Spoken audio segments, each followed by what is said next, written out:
Hello, everybody. What's up? What's going on? And welcome to the 73rd episode of Raptors in One. So it's the first game after the trade deadline, and it was the first game for Jakob Poeltl as well.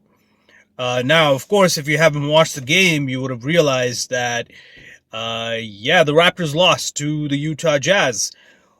I'm going to talk about that, and more importantly, we should also talk about Masai Ujiri and his performance in this trade deadline, as well as moving forward.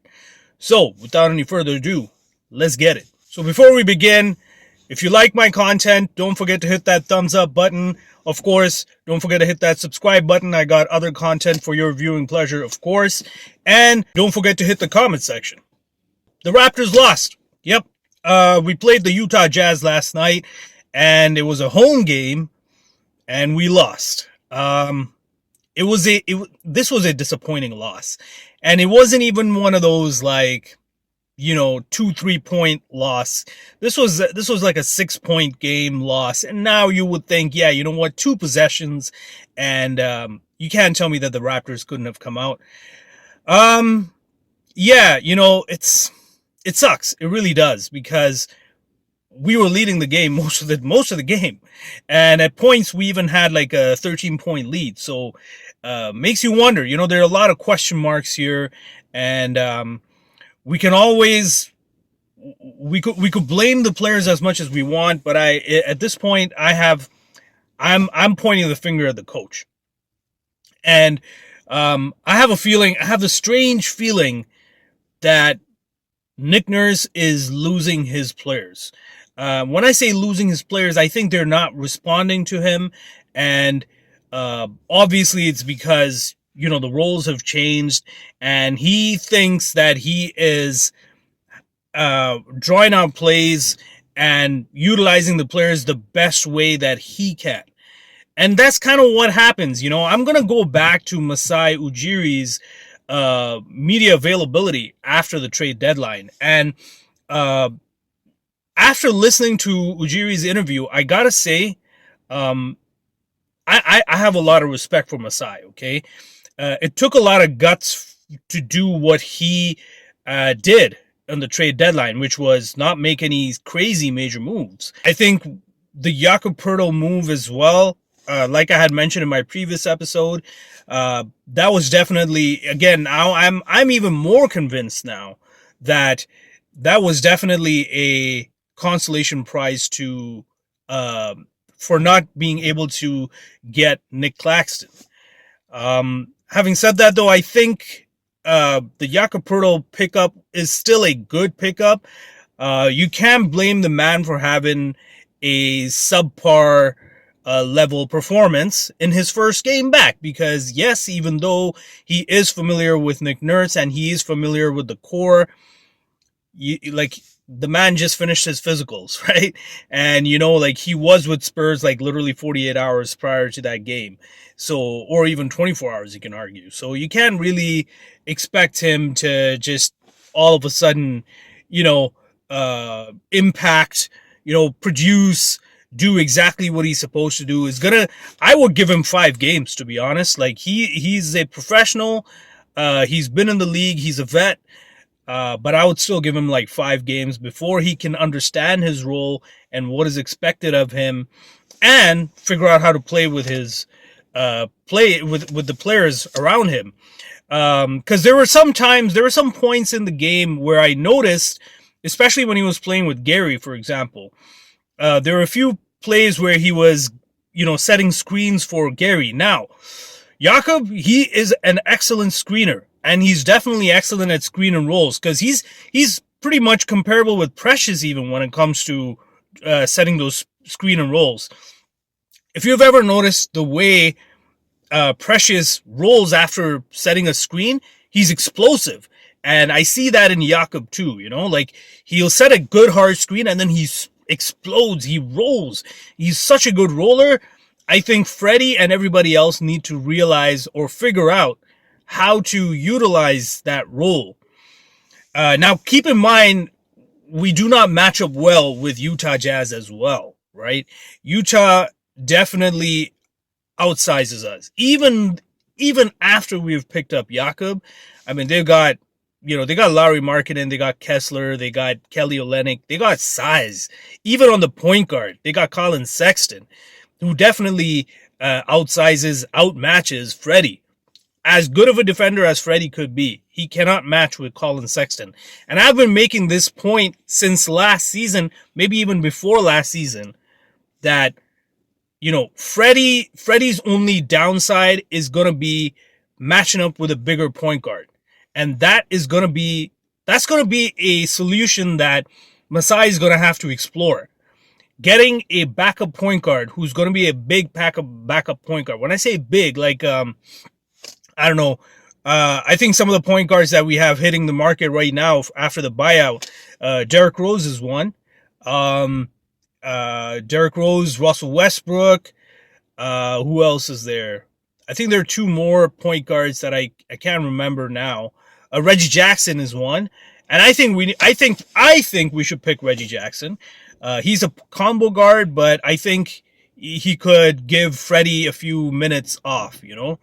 And of course he's a bigger guard, so he could match up with those bigger guards. So coming back to the whole Nick Nurse, I think he's losing his players. I don't think they like the roles that he envisions them in, and it seems like, especially Freddie too. Like I know he's trying to work with, he's trying to work with Nick, and but he can't do it. He just can't, and that's costing us these games, especially in the fourth quarter, in the clutch moments. Of course, we also didn't have OG. OG wasn't playing as well. Does that mean that changes the dynamic of the game and the outcome? Possibly. Yeah, I could see that. I think with OG being on the floor along with Jakob and Pascal and Freddie and Scotty, I think, yeah, that would definitely change the dynamic of the game. But at the end of the day, yeah, we just don't match up well with Utah. So we had to take that L. And it's not fair to Jakob to already judge the trade deadline and saying that, the Jakob pickup was definitely a bust. I mean, look at this game, right? This is just the first game. You got to give the man 5 games before he can even talk about criticizing this pickup.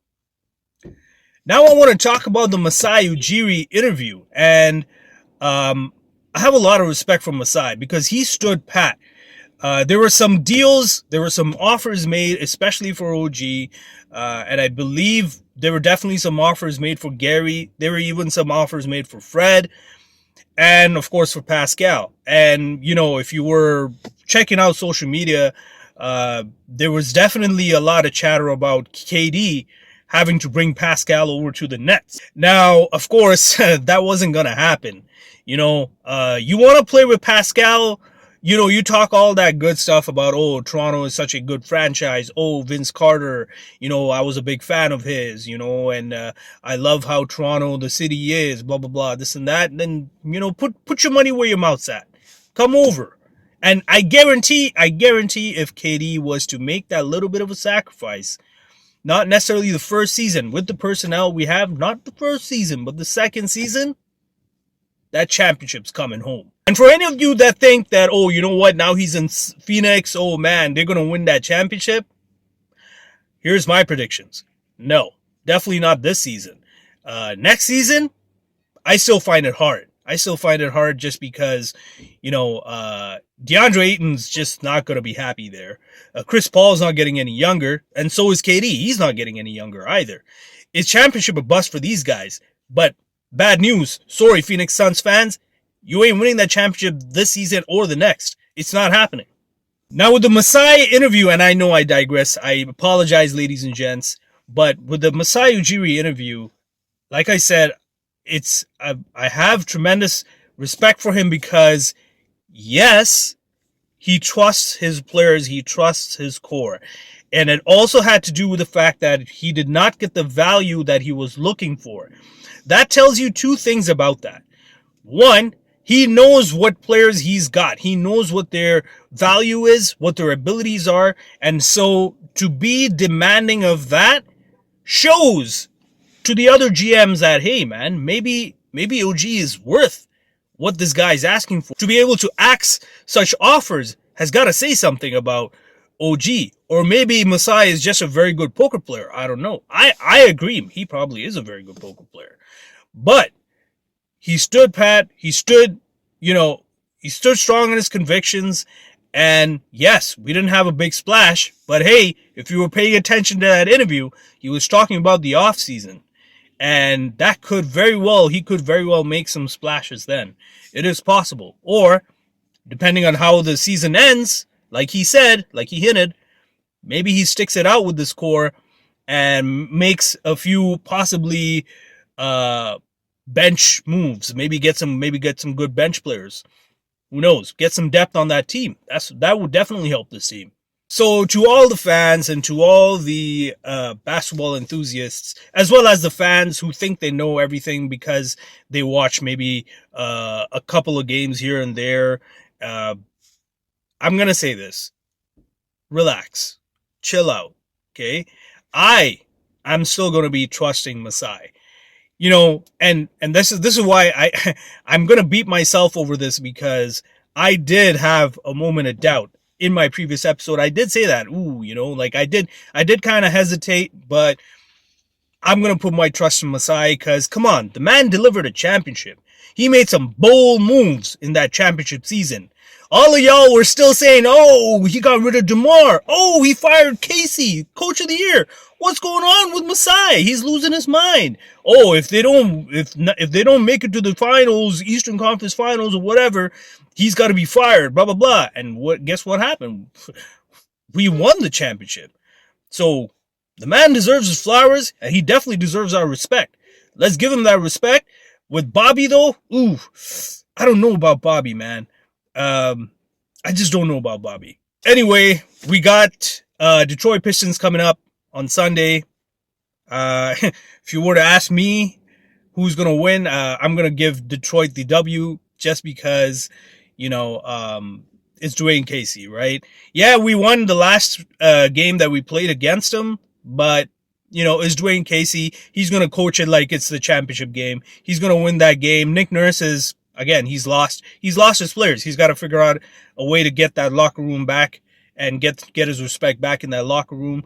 But we'll see what happens over there.